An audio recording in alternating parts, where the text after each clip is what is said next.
ఇప్పుడు నేను చెప్పబోయే విషయాలు మీ జీవితంలో కూడా జరిగే ఉంటాయి. మీ జీవితం సగం సంకనాకి పోయాకే మీకు ఈ విషయాలు అర్థమవుతాయి.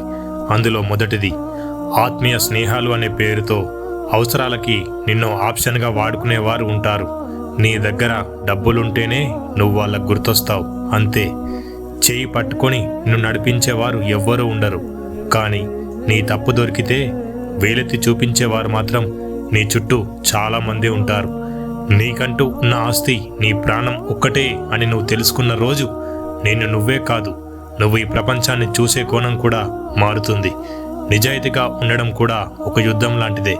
యుద్ధంలో ఒంటరిగా నిలబడడం ఎంత కష్టమో, సమాజంలో నిజాయితీగా ఉండడం కూడా అంతే కష్టం.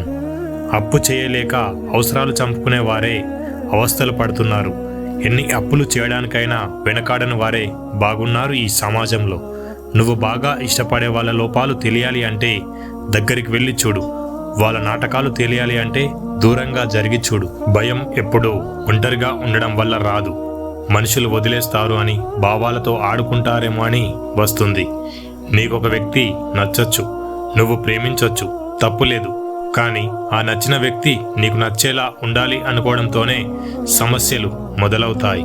సైనింగ్ ఆఫ్, నేను మీ Nani as Telugu voice of Bigg boss.